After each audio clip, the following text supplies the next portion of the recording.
市民新声，大家来听，大家好，我是秦碧纯，欢迎再次收看《市民新声》节目。在咱今仔日的特别节目当中哦，咱要甲大家做伙来关心，安怎来迎接呢一年当中上介重要的日子，也就是过年。那么虽然讲呢，今年哦，这个新春假期有比往年较少一点嘛，只有6天，但是呢，大家若是会当好好安排，好好计划呢，相信一定会当，互家己的过年诶更加充实，更加欢乐。所以今仔日咱特别邀请到4位贵宾到咱节目当中，来甲大家分享讲，伫咧台南市吼，咱今年的过年有啥物哦好耍好食的，有啥物春节的一寡活动。另外呢，交通的状况又阁是如何？也阁有若是吼领钱包红包敢有安全呢？今仔日你也看咱的节目，你得当轻轻松松了解，好好过一个真好的金鸡年。好，咱即马就来介绍咱今仔日到咱节目当中的贵宾。咱首先要来欢迎的是台南市政府文化局长叶哲山叶局长。主持人、各位观众朋友，大家新年恭喜！好，咱第2位介绍的是台南市政府交通局长张正元张局长。主持人还有各位观众朋友，大家好，新年恭喜！好，接下来为大家介绍是台南市政府警察局副局长艾鹏艾副局长。主持人、各位观众，大家好，新年快乐！好，咱最后一位邀请的是咱台南市观光协会理事长尤一峰尤理事长。主持人、各位乡亲，大家好，希望过年会当来阮台南市行行，你绝对会满意。好，所以吼，咱即马直接切入主题啦吼。若是讲到过年呢，首先就是大家伫过年期间爱先去办年货嘛吼。那办年货大家都会一定要买一些应景的东西，好吃的啦吼，这样子呢才会让大家的过年过得很开心。好，那我们首先要请教这个尤理事长哦，咱台南市有啥物所在当去好好来办这个年货咧？办这个年货认真讲来吼，台南市这个所在，平常时都有足侪所在人好食，人好买，无一定爱过年。当然伫这过年的期间有几啊较特殊的所在，我直接甲咱乡亲做报告。是。第一就是咱新华年货大街。这经过咱赖市长这几冬来的这个全力的推动，全力的甲咱的乡亲报告，这个新华年货大街已经成为台南市的指标点了。对。再来就是讲，如果你若要买一寡大陆的这个口味，就爱去对呢，就是爱去一寡老社区。譬如讲中营社区啦、水沟社啦，这类较老的所在，你会当买到眷村风味的啦，特别的老味。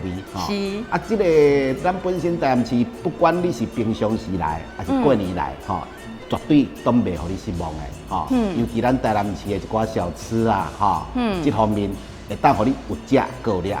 所以基本上，如果咱过年要来台南市，包括佚佗，包括要办年会的日子，一定爱去新华的老街。对，没错，哇！所以这个办年货其实就像理事长讲的哦，咱台南市平常时啊，就是以这个好吃嘛、美食多闻名嘛，当然就是要有一些应景的气氛的话，就是新化的老街这个办年货是很大的一个推荐。好，那讲到这一点的话，我们知道说，可能民众要去采买年货啊，交通也非常的重要，所以这方面我们就要来请教交通局长哦，民众怎么可以搭公车，其实可以很轻松的去购买年货，对不对？对。其实刚刚理事长讲，我们台南很多地方都可以买年货，对。但是我想最特殊、比较集中就是新化的年货大街。所以我们针对新化年货大街呢，我们特别规划的年货公车。年货公车。对，所以呢，年货公车就是我们的绿干线。我们可以从市区搭绿干线，到新化，转运站下车，走路大概几分钟就可以到年货大街。是。所以我们鼓励我们的市民朋友不要开车去。因为年货大街整个车子很难进去。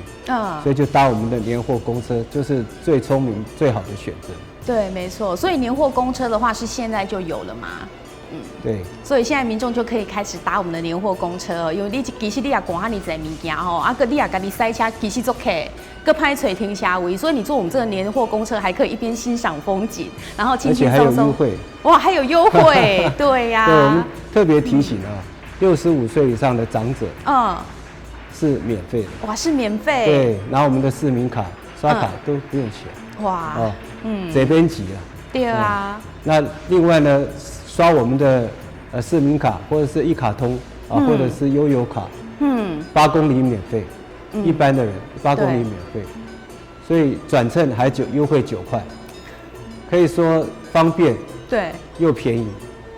而且是最好的方式了。对，真的很划算呢。尤其今嘛大家拢感觉讲，不给得起嘛，然后油给上面拢贵，那也就是说最方便的一个选择，其实就坐公车，好多优惠哦。好，那另外我们接下来要请教这个副局长啊，得讲，最近大概可能要过年嘛，那过年期间就是可能就是现金交易啦，或者是说会去提领现金，要被换红包，或者是有人要去提那个年终奖金等等，那可能就是。大家会担心说，该是被过年啊，就是会发生一些抢案之类的。那我们知道说，最近我们各分局也都陆续有在安排，就是一些防抢演练哦。那是不是局长也可以跟大家讲一下，就是说，针对我们过年期间，是不是我们各分局啊，大家都有这个提高警觉，然后有做好这个演练，要来维护我们民众过年的安全呢？过年期间啊，各项的这个金融机构、银楼业者、量贩店以及游乐区啊等等。有大量的现金的交流跟交易，你知道犯罪学的这个角度，当然犯罪就会增加。我们警方根据这个季节性的，我们也提出几个做法来请大家的配合。第一个就是银楼跟金融业者，第一个这个刚刚讲的这个，我们要做一个安全的检测，安全检测包括这个金融机构的。它的防盗系统、自动报案系统、监视录影系统，以及它的保全人员有没有进入状况。第二个部分，我们也希望这些保全人员、这些银行的行员能够员工自卫的编组训练。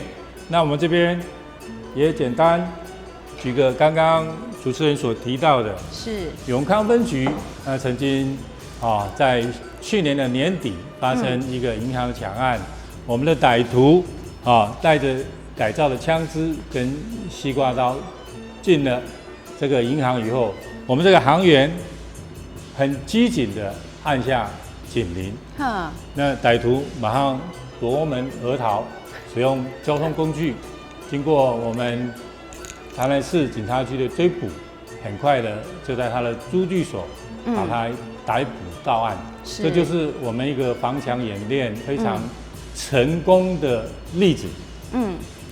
当然我们也希望银行这一方面对于有重要的补钞或者付钞需要我们警察来协助的时候，我们也绝对会派警力来保护。当然我们也拜托我们的银行，对于老百姓，尤其年纪比较长的，到银行提领大额的现金的时候，也给这些人多关怀一下，询问一下，有必要的时候也通知我们警察，共同来做好维护治安的责任。当然，防抢的这个部分，我们警察局自己会结合金融机构做一个防抢的演练，希望我们行员能够更逼真的来亲临这个环境。所以刚刚那个例子，我们必须再重复跟各位介绍一下，也就是我们在推动的，刚刚主持人所提到的，报纸最近也在登的，我们一些防抢的演练，在提醒民众跟银行之间要加强防抢这个部分。那警察局也会根据这个银行的营业时间，不管是地点是开门的营业时间、中午的休息时间，或者要结束盘点以及尖峰的时间，我们会不同的警力做一个巡守，希望能够确保这个金融的安全。第三个，在老百姓的这个部分，如果在春节这段期间，你有大量的现金，或者你在春节期间你的经商有大量的现金，银行没有开的时候，需要我们警察帮你付钞或者保管的时候，请不要客气，到派出所打110，或者上我们台南市警察局的网站为民服务这个部分，你只要登记，我们警察都会派人替您服务。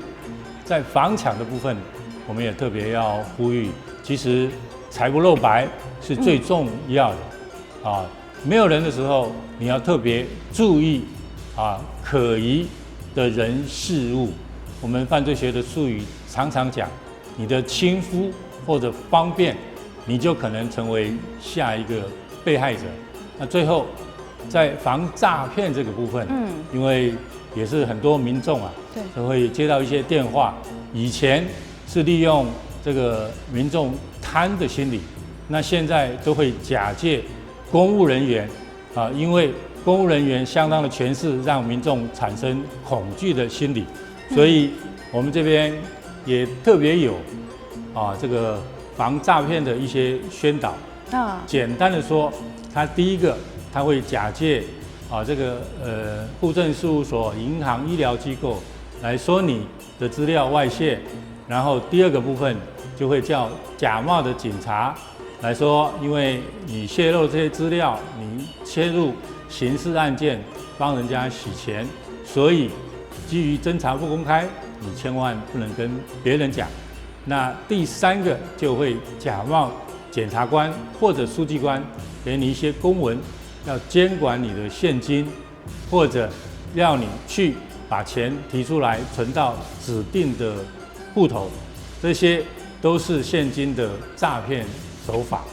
万一这个你受骗以后，这些钱就会到银行的户头里面，这些诈骗集团就会有所谓年轻的车手要来提领。那提领的时候，他第一个，他一定要把它遮遮掩掩，比方说戴安全帽、戴口罩。第二个，他会用一张信用卡多次提领，或者多张信用卡一次多次来提领，必然会露出这个紧张的气氛。那我们也希望民众看到、行员看到，多跟我们警察联络。那检举这些车手，我们也有适当的奖金发给检举人。总归，我们希望民众在这段时间存款、理款要特别注意安全。我们警察也会互抄，让民众更安心。谢谢哇！听完副局长讲之后，咱的民众应该可以做安心嘛吼。但是大家自己要特别注意，就是说，副局长有讲到的财不露白哈，尽量就是要保护自己啦哈。然后另外就是说，在诈骗的部分，真的是现在这个诈骗手法越来越先进，而且让大家会有点无法分辨哦。这个部分就是大家要特别的提高警觉哈。谢谢副局长。好，接下来呢，我们来请教文化局长哦。那咱讲，今年我们要迎接这个金鸡年嘛，那市长他就已经金鸡报喜十方富贵提了春联，要来送给咱的市民其实大家的市民都非常期待，讲会当许的市定为春联。那针对这个我们市长提的这个春联呢，你是可以跟大家来讲一下，有什么很好的意涵呢？是，逐当咱的市民都非常期待，会当摕到咱赖市长的这个春联对。今年是丁酉年，是咱的鸡年。鸡是12生肖排行第10，所以是用10作为一个开头。10嘛是咱常常在讲的，就是非常圆满的意思，十分美好十方就是各界，各处，所以不管是士农工商，拢希望讲以这个新的一档都可以这个非常的顺利非常的圆满。非常的富贵，所以市长特别用十方富贵来祝福大家新的一档拢会当非常的快乐，非常的富贵。我想这个意义是非常非常好的对。不过可能最近已经有寡民众已经陆陆续续拢有收到这个市长送的这个春联对。嘛有民众较来这个服务中心要索取啦，可能有的人无摕到咱市政中心家。永华跟明治这个市政中心，这个服务中心家，也开放，从1月20号开放，没有拿到的民众可以来索取今年市长给大家祝福的这个十方富贵的一个春联。好，谢谢局长哦。所以想要这个十方富贵哈，市长的这个春联哦，你若是无收到的，1月20号开始，你得当到这个永华跟明治的市民服务中心呢去索取。好，谢谢。好，那今嘛吼，咱要来请教理事长啦哈。理事长，安尼咱阮春节期间一直到这个元宵拢算过年嘛哈，这段期间你甲民众建议者，咱知你对这个观光台南市的观光有非常深入的研究，是不是跟大家建议一下？我们怎么样好好安排我们过年期间，怎么样好好的去吃喝玩乐呢？这个过年时间吼，大家拢知影讲，这个交通吼一定是足客，吼所以过年期间的话食，除了讲你着足郊区的，吼无的话食，我是建议大家来到台南市佚佗，莫开车。但是有一个重点要甲各位乡亲报告，是，阮台南市的干线，伫交通是做了相当的好。对。所以我是建议咱乡亲，如果你也来到台南佚佗的前下，找一个所在先把车放下。干线的路线，你对要对啊，先看看。看是食的、佚佗的，是迄个耍的。咱拢顺看看，了坐干线来去佚佗，来去买物件。甚至于坐干线来去过年，譬如讲咱要去国内那过年，咱坐干线去。是，安尼无一定讲开车去就较好，对，因为这我有试过，个人有试过因为迄个本身我负责这个府城观光护照发行，对，有甲咱交通局配合，是，甲咱这个交通局配合的时候，我有本身去甲试看嘛，我发现到坐干线是最好，基本上的话食，如果打开始的时候过年迄几天，人较侪真下，会当考虑像我讲的这个问题，坐干线。后壁的话食，你得当考虑着开车，安尼的话食袂讲烧客。阮台南市的话，台南市有足侪，除了古迹小吃以外，最近都有一寡较特殊的，譬如讲丁辉，譬如讲绿色隧道，对，还有一点，林百货。林百货，它得到世界的奖赏。对，这个是非常难得的。还有甚至于还有一些新的景点出来，尤其现在台南县市合作了，合并了我们的交通局、文化局、观光局都大力在结合性的行销。对，所以我建议各位，那一些方法你们是可以考虑的。对啊，有理事长这样讲伊家己亲身有去试过啦得讲开车去佚佗无一定较方便包括你要找停车位嘛麻烦个人客人但是你若是坐这个公车各个干线，现在我们台南市的公车做得很好，真的非常的方便，然后又很准点这个我自己做过，我也觉得真的很准，然后手机拿起来这个 APP， 真的都不会误点。卫星定位对啊。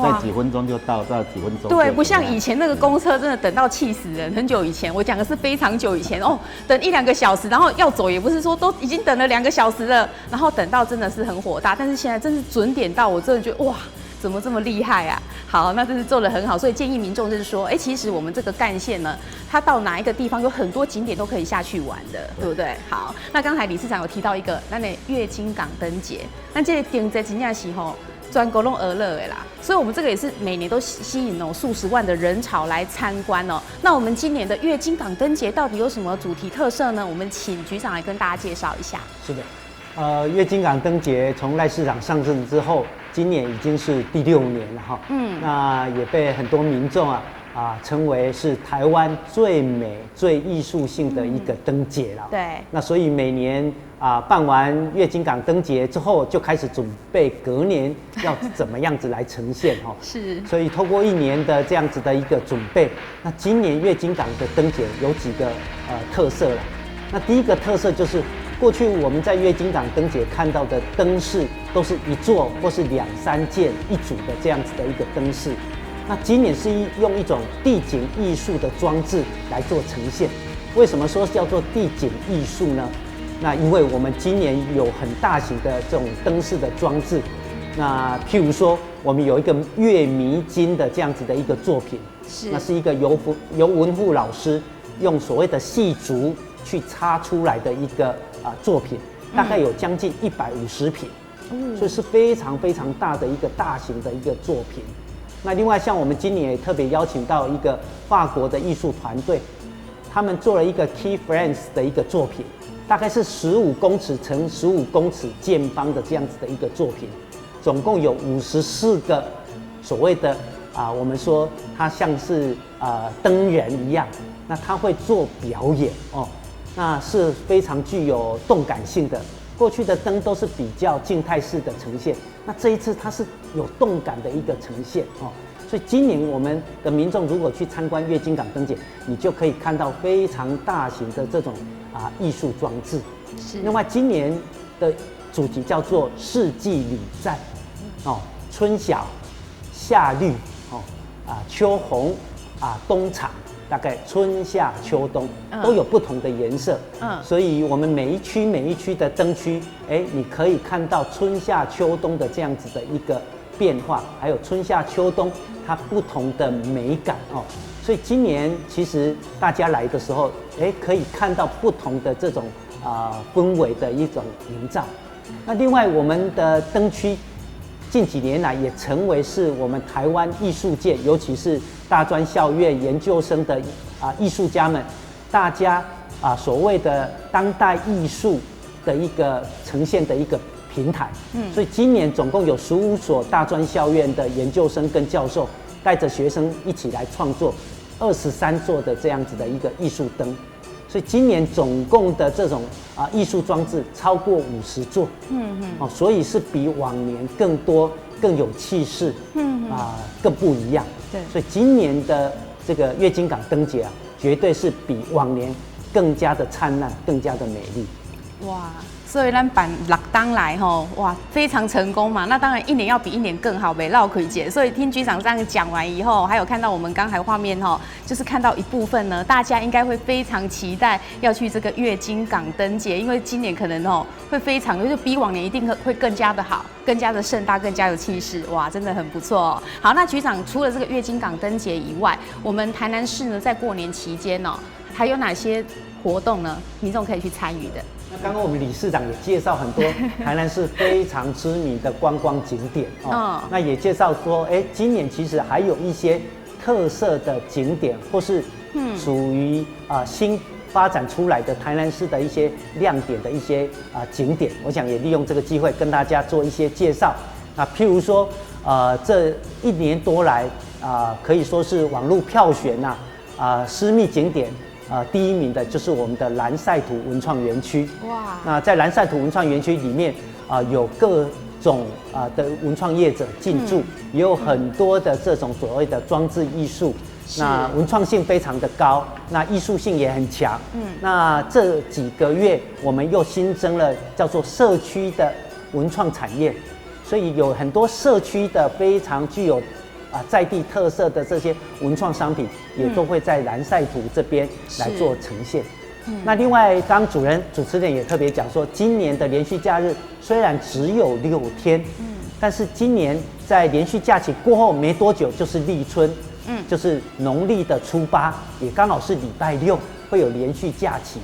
那么过去在清朝时期就有所谓的迎春礼，就在台南市的古迹东门城，就是我们叫做迎春门这个地方，会有立春的迎春礼的一个祭拜，跟所谓的祭芒神、迎春牛、编春牛这样子的一个活动，但是已经好几十年已经中断了。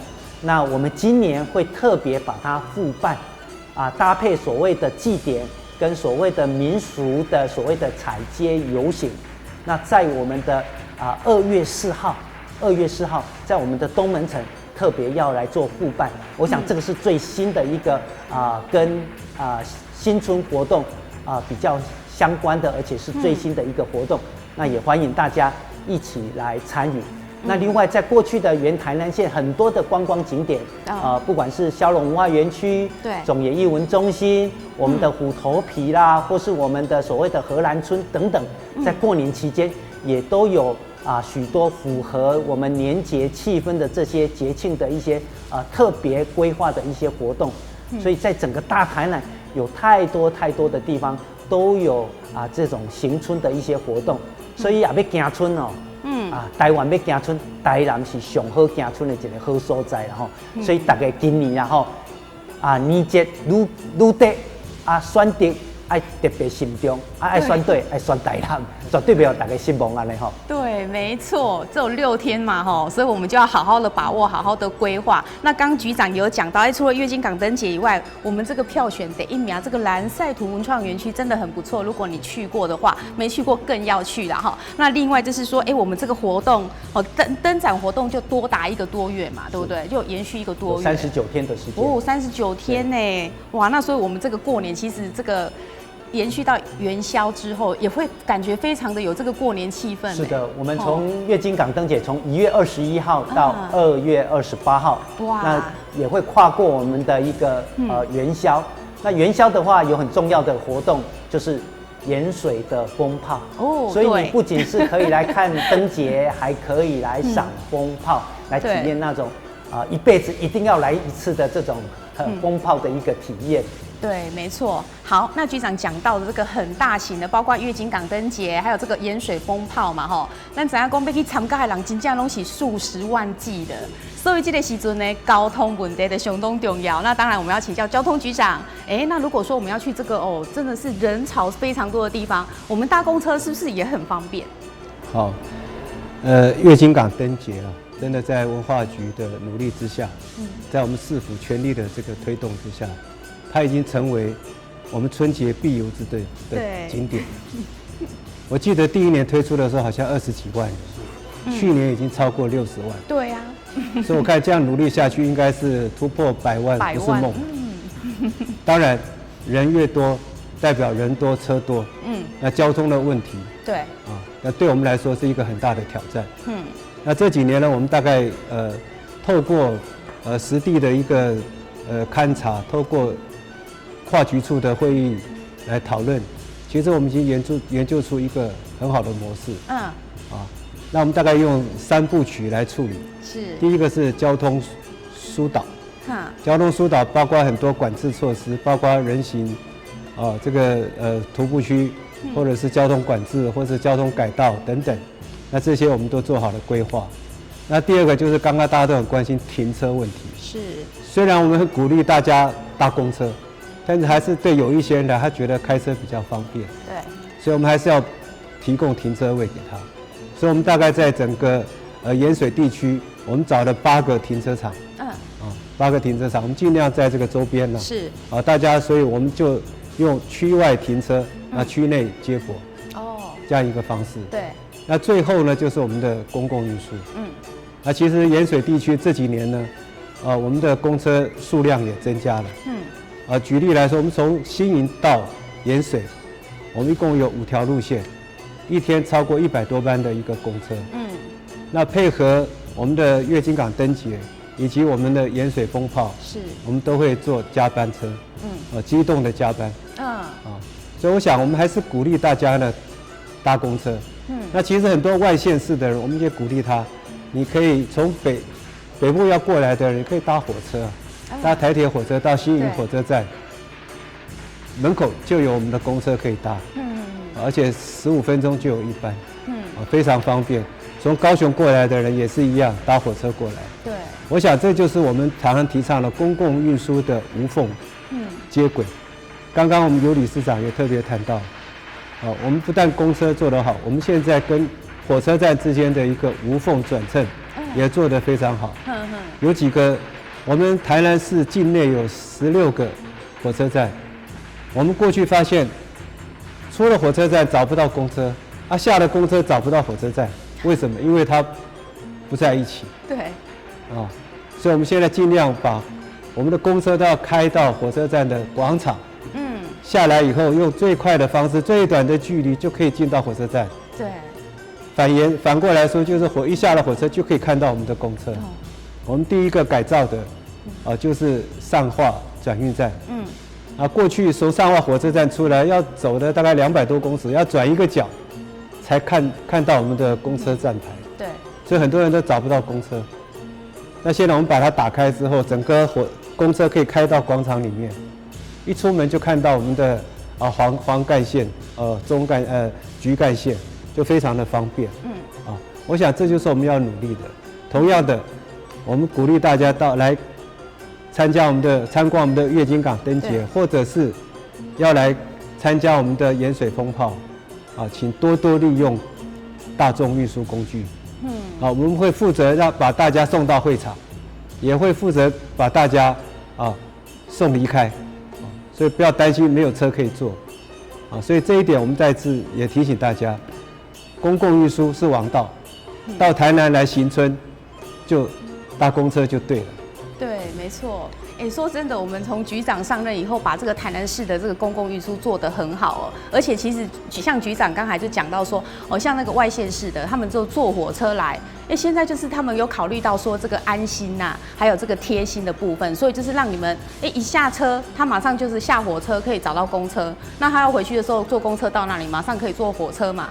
哇，这个真的很贴心，所以其实大众捷运、大众运输、公共运输就是要考虑到贴心方便，这样民众才会越想要去使用。我们台南市真的是其实做得很不错，这是我们台南市民之福。所以大家呢在新春期间，人客人、车客车的时阵，大家得当做公共运输。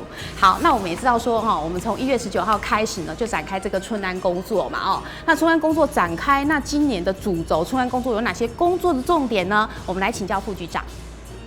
今天晚上今年的春安工作正式的启动。是。那我们春安工作有3大主轴，第一个治安平稳，第二个交通顺畅，第3个服务热心。在治安平稳这个部分，当然我们会加强金融机构的巡守，我们也会加强宣导防抢、防诈骗、防窃。我们对于这个过年期间的有关毒品、暴力犯罪、诈骗，甚至于赌博，当然我们也会加强的取缔。那第二个部分，交通顺畅的这个部分，我们希望交通能够顺畅，人车都能够平安到各地。那我们的重点，第一个疏导交通，第二个我们要减少交通事故的发生。第3个，我们对于一些重点的交通违规，我们还是会加强取缔，比方说酒后驾车、严重超速以及闯红灯。第3个，这个服务热心这个部分，那我们提出多项的民众需求的回应。第一个，如果民众你过年要举家外出或者出外旅游，你可以打电话到派出所，或者上我们警察的服务网站来申请。你不在家的时候，我们警察会在适当的地方设置巡逻箱，来加强巡守你的家园。第二个，我们刚刚提到的互钞以及代为保管现金的这个部分，只要你有这个需求，千万不要客气，随时跟我们警察联络。第3个，我们有机动派出所的设置，对于风景名胜古迹以及大型的游乐场所等等，我们会设置一个机动派出所，来加强跟民众互动以及关怀。当然，你有需要的话，也不要客气，随时找我们的机动派出所。第4个，我们对于这个失踪的人口，我们这段期间也会加强的来查询，希望这些失踪的人也都能够在年节的时候跟家里团圆。那最后一个我们会结合义警、民防、巡守队以及志工这些人跟我们警察共同来合作，因为这些人最了解社区，也最知道社区的需求。我们会整合这些协勤人员来共同维护我们的治安。那第2个部分，就春节期间什么样的这个犯罪发生的比较多？对。那第1个这个强盗抢夺，刚刚提到过，因为大量的现金的流通，各金融机构、卖场、风景区等等，都可能成为歹徒聚集的目标。对。第2个是窃盗，因为你全家出去旅游或者团圆，你家里可能很长的一段时间没有人，会产生的这个所谓闯空门这个事情的发生。第三个诈骗，因为购物增加，尤其是网络，可能会遭受到一些这个网络的诈骗的这个接触的讯息。那第四个就是喝酒所产生的公共危险。这段期间，不管是春节或者尾牙，希望喝酒不开车，开车不喝酒。对。最后一个是赌博，因为现金大量的流通，那也会造成这些歹徒开设赌场赚取暴利，衍生治安的问题。那整个春安工作的这个执行，其实我们警察工作，早就把春安工作列为日常化以及平常化。从这4个图表可以看出来，第一个强盗抢夺，因为件数比较多，其实是非常平稳的。第二个，这个窃盗案件的发生，红色的是发生，蓝色的是破获。那也很明显的看出来，105年1月到12月其实是变化不大的。那酒驾的这个部分，仍然1月到12月并没有这个过年期间有明显的增加，反倒是第4个这个赌博的这个部分，从2月份各位可以看到明显的这个提升，所以我们还是要提醒各位这个赌博是没有法律假期的。赌博有公共场所的赌博，有人为了赌博来赢取暴利，在刑法266条、268条都有相关的规定。在欢度春节的时候，也希望我们能够减少犯罪问题的发生。所以这个我们春安工作现在就是极力把它变成说，平常就是用春安工作的这个规模来进行，对不对？这样才可以更保障我们民众的安全嘛。是的。对，好，谢谢副局长。好，那接下来我们要来请教这个观光协会理事长，我们知道说你推动这个府城观光护照很久了，而且府城观光护照呢，可以让我们民众有很多吃喝玩乐的优惠，所以这么好的护照来介绍给我们的观众了解。非常感谢主持人这个府城观光护照，它本身已经发行了15年了，1年1期，已经15年了。它每一期的重点跟特色都不一样。这一期的话是跟一些观光工厂来做合作。有些观光工厂我们知道一期的话需要消费，需要买门票，拿这一本去的话，通通不用。甚至于他还会送你东西。再来交通方面的话，我们知道有跟交通局合作，干线部分还有一些吃的部分，譬如说那个伊雷特拿去，他会换你东西不用钱。还有那个新化老街的日本宿舍那个漱口水，听说1罐要120。拿这本去换2罐不用钱，这么好，它的很碳240啊，还有很多的优惠在古迹方面的话，这里有古迹的门票让各位能够在市政府的古迹走来走去，不用钱。还有个更大的特色，在林百货在林百货对面有一间叫做富华大饭店，拿这本去1个晚上只要补500块，好便宜。早上还有2份欧式自助餐。哇塞！光自助餐500块就不够了。对啊。它是一个集团开的，它是纯粹配合我们台南的观光来做行销的。像观光护照，虽然1年卖那么多、那么好，卖了15年，让客人感觉他没有感情。旅游服务中心才有感情，所以我是想说，我们如果能够结合各级的特色，来做一些旅游服务，我想对台南市不管地方的行销，观光文化一定有帮忙。对，好，有理事长的建议很好，我们改天另外开节目来探讨一下这个怎么去好好的结合。那其实现在市府各局处就是慢慢的也有在推这一步啦哈。我们知道是说可能交通啦、观光文化各局处呢，他们也都是有结合，只是说这个推动的脚步，我们希望可以透过各方面的意见，让它加快一点，好，让它变成路干净哈。好，那接下来我们要请教这个交通局长哦。那就知影讲，过年期间其实因为大家放假要去佗啥，所以这交通方面哈，应该就是说其实会非常的忙，非常的繁杂。那其实平常我们其实最比较多游客就是像安平，有没有？平常就不用过年，平常假日就哇非常多的人去，然后有时候也是会塞车。哦，那就这一方面还有其他的一些我们是不是有一些交通的措施，包括说我们计程车怎么收费啦，或者是有没有规划一些过年期间的交通的措施？好，谢谢。那其实这几年我们的市政府各单位的努力啦，我刚刚讲，到台南行春已经成为一个品牌了。对。过年的时候到台南春游台南，也变成一个必须要做的事情。是。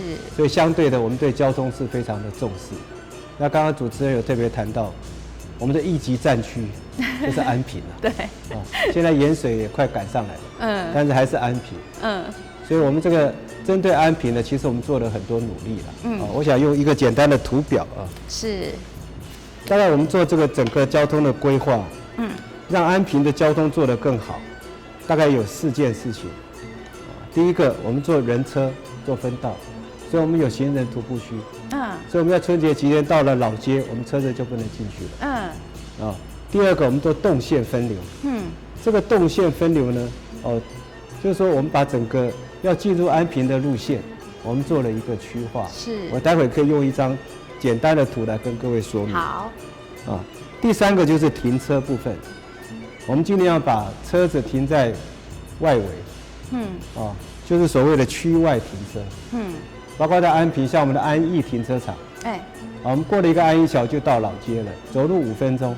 但是我们在那边开辟了一个停车场，提供大家免费。所以所有的车子呢，我们希望它停到安义停车场。停了以后下来，不管是要走路进到老街，或者是我们要搭我们的接驳车。所以我们安平我们还做了接驳车。那最后一个就是区内接驳。是。所以我们安平除了我们的公车之外，我们另外跟区公所合作，请区公所来规划3条接驳公车路线，是免费的。是。这个接驳路线呢，就是串联各个停车场，各个免费停车场。我想这个是4个重要的工作。是。我们刚刚有谈到分流，这里很重要就是我想，这几年我就在推销这样一个观念。过去我们大家要进安平。我们大概都是从仁德交流道下来。对。走这个中山路、东门路。对。所以这里塞到不行。对啊，就塞那个东门路那里，真的那其实随着我们整个的交通系统越来越发达，台南的高快速公路系统3纵3横，我们有3条国道、3条快速道路，实在是很方便，所以大家应该要学会用更快的方式。所以我们看，我们举个例来说，从高雄过来，对，不管我们是走国道3号还是国道1号，我们就是利用台86快速道路，直接进到台17，然后沿着台17就可以进到安平。那北边来的人，我们就沿着国道1号转国道8号，国道8号到台江大道，然后经过四草大桥，进来以后就到安平。所以我们的车子不会在安平这个地区来交织。那过去是南边来的人从这边进来，对，北边来的也从这里进来，就全部塞在那里了。对啊。同样的离场有时候也是一样。那换句话说，我们家安义停车场大概在这个位置。那我们车子开到这里就停下来了。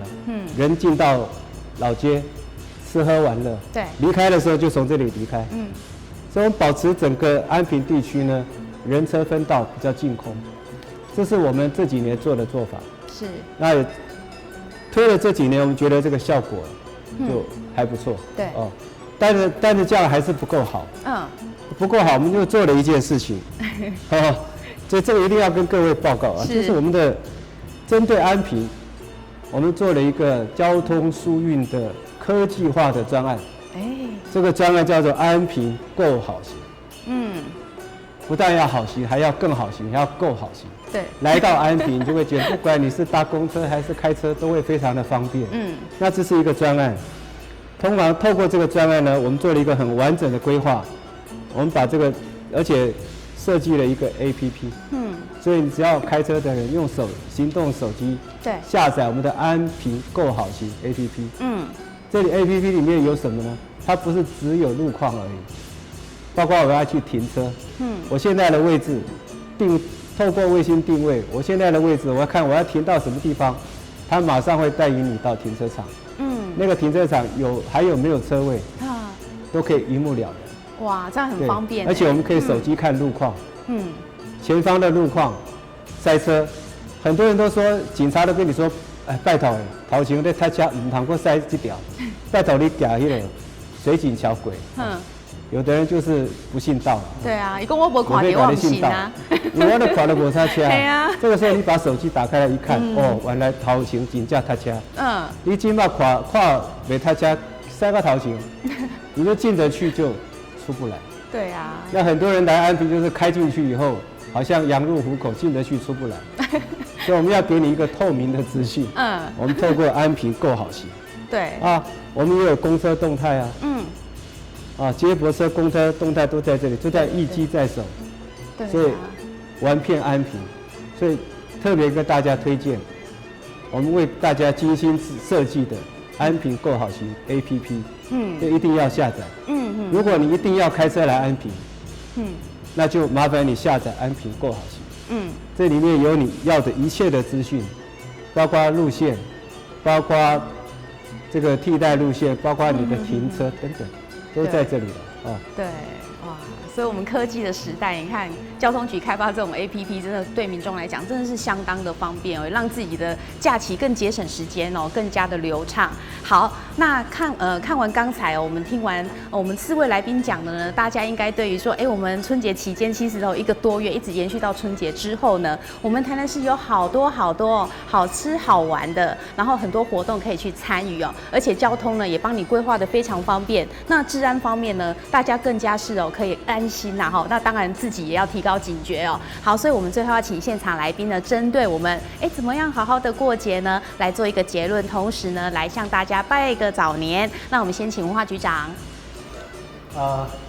拄仔听到交通局长安尼替阮遮的古迹区规划遮尔好的交通，所以大家一定爱来台南来行春啦拄仔我大家介绍讲不管是月丁港丁节也是讲足侪活动的这个景点我想有寡私密的景点，最后要来大家小可介绍一下，就是讲山上有一个台南水道这个台南水道最近嘛是足侪网络上大家的一个所谓好像欧洲古堡的这样子的一个私密景点以咱的山上的台南水道，这嘛是国定古迹所以这个部分嘛是大家会当来行行。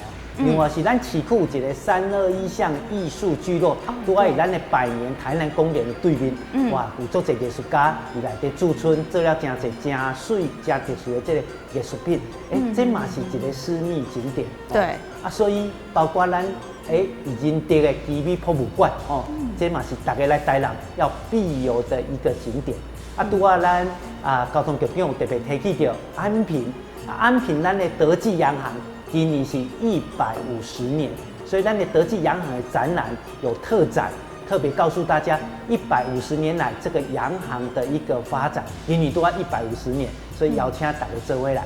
所以有足侪不管是大众的景点也好，还是私密景点也好，拢是咱过年值得大家去探访的一个地方。所以特别邀请大家到台南来行春，嘛祝福大家新的一冬会当非常的快乐。非常的喜乐，谢谢。哇，谢谢局长那局长跟我们介绍的这些不管是大众很想去的景点，或者是私密景点，真的都非常特别，值得一去然后去的话，真的会让我们的过年增添很多的文化气息好，那接下来我们邀请张正元局长。好，我想我们还是提供一些交通的资讯。好，那其实过年期间，我们停车不收费。哦，好，我们从除夕到初五这6天，只要路边的停车场跟公有的停车场，我们都不收费。哇，好棒！但是还是要强调到私人的停车场还是要交钱。对啊。不要像去年很多人打电话来说，不是说不收费吗？结果到星光3月他还跟我收100块，还是要收费啊。对，只有市府的才比市府的公有停车场不收费。是。第二个，公车不打烊。不是因为我属羊了哈，因为公车我们在春节期间不休息。除了在除夕那天晚上，7点我们就收班了。是，请大家体谅一下。7点以后不要搭公车了哈。大家都回家去吃年夜饭。对啊。我们也要让司机朋友们回家吃年夜饭。那另外一个就是，这是我们的每年的惯例了。小黄呢，我们从1月23就到2月1号这几天，我们按照表再加收50块，再加50块啦。对，我想这个大家都这么多年来都是这样，我们没有涨价了，还是50了。对啊，对啊，人过年辛苦嘛，爱红减10点嘛。那最后一个很重要，大家很关心了，这春节到底脱不脱掉？所以我们春节期间不脱掉，不脱掉。好，这样会不会乱停？是从除夕到初4，不脱掉。对。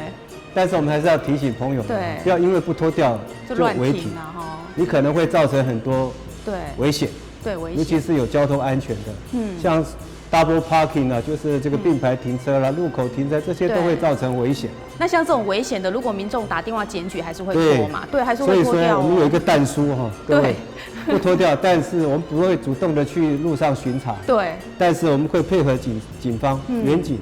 他如果觉得有交通安全的顾虑，或是有交通排除的必要，对，我们还是有一组人会配合。对，那另外过年期间，我们的停车场还是可以去领车了。有很多人过年前被拖掉，结果过年要去领车，拿不到车。是，所以我们还是会有一组值班的人员。好，我想这个是在春节期间的服务。好，那最后呢，我想借这个机会给大家一个建议。是，我们说。春节一定要到台南来玩，必玩必游，但是怎么样能够让自己玩得开心，玩得舒服？我有几个贴心的建议，提供给我们的观众朋友。第一了哈，要多多利用公共运输。是，他们都说我是这个公共运输的专家了。但其实不是，我是专门推动公共运输。每天都鼓吹大家搭公车啊，搭火车啦。那还是要多利用我们的公共运输。我们刚刚讲，不管过年，刚刚我们各位来宾讲到各个景点，2大活动、8大景点，或者是各个特色景点，我们都有公车可以到。第二个，如果你一定要开车，麻烦大家做好行程规划。我们针对每一个景点，我们都做了路线的规划。刚刚讲的有没有路线要不要改道啊？那有没有这个行人管制等等，我们都做了规划。那这个我们会有书面的送给大家，但是书面有限，怎么办呢？我们可以上我们的台南市政府交通局的网站，你可以上去看。对啊，这样很方便啊。你要去，不管你要去梅岭，要去关子岭，看一看我们的相关的交通措施。是。换句话说，你的事先的功课一定要做好。第三个，下载我们4大 APP。我们交通局为了要改善交通，我们规划了4大 APP。第一个是大台南公车 APP。第二个是刚刚我们在推销的安平够好行。第三个台南好停。你到台南市，我把我们的停车场的资讯都放在这个 APP 上。台南好停车的意思就台南好停。第4个也是要特别跟各位推荐，就是我们的 T-Bike。我们的公共自行车目前有10个站，5个站在奇美，5个站在南科。在春节1月26号，我们会推出10个全新的 T-Bike 站点，在我们的大台南的市区。大家可以多多利用。那我们有一个 T-Bike APP。是。所以我们说这叫4大 APP， 是你春游台南的4大神器。一定要必备的功夫是麻烦各位要下载这4大 APP。好，第4个要记得收听路况。其实我们包括我们的警察同仁，包括我们的同仁，我们每一天都会把我们的机动的路况提供给各大电台。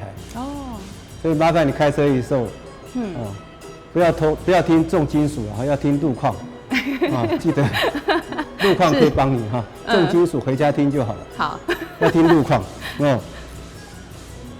他随时都会告诉你什么地方塞车，什么地方塞车，什么地方可以要怎么走啦。节省很多时间，可以辅助你很多。对，最后一个很重要。我们在现场都有很多标志，包括替代路线，我们都会有标志。对。人行管制也会有标志，麻烦你开车一定要看一下，要遵守我们的交通号志标志。叫你不要进去就不要进去。对。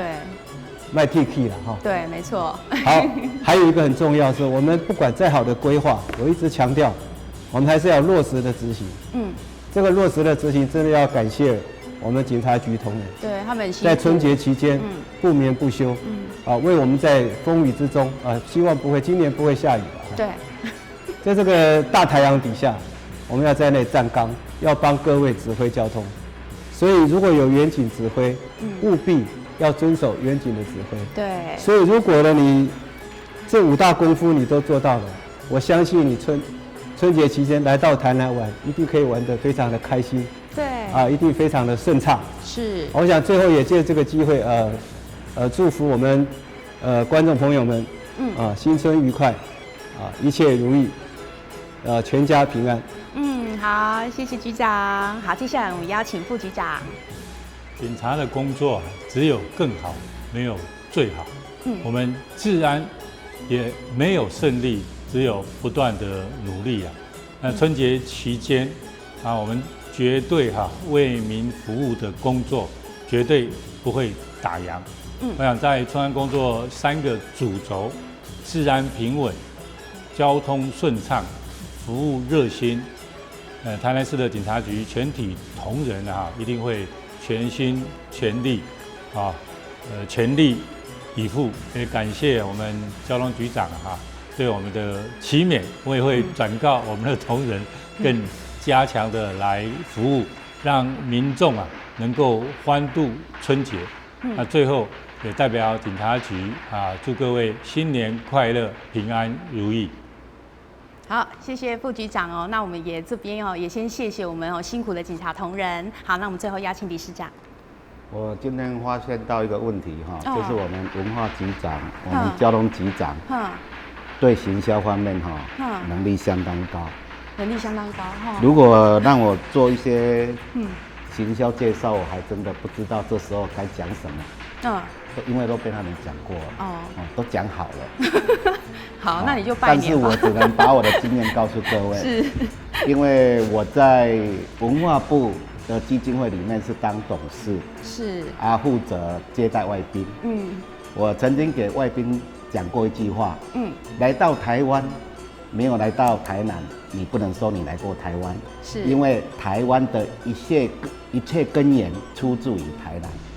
所以以这句话可以证明你来台南市走春是正确的。对，没有任何一个地方比台南更有文化观光气息。没错。所以欢迎各位乡亲，过年一定要来台南走春。另外一点，府城观光护照并不是过年期间可以用，它是可以用一整年哦。可以用到106年12月31号。好，感谢各位。对，所以有需要可以来购买我们府城观光护照，物超所值。好，咱今天非常感谢4位来宾到咱节目当中，谢谢。那最后我也套用一句市长的话：金鸡报喜，十方富贵，祝福大家。感谢你收看今日的市民时下节目，咱再会。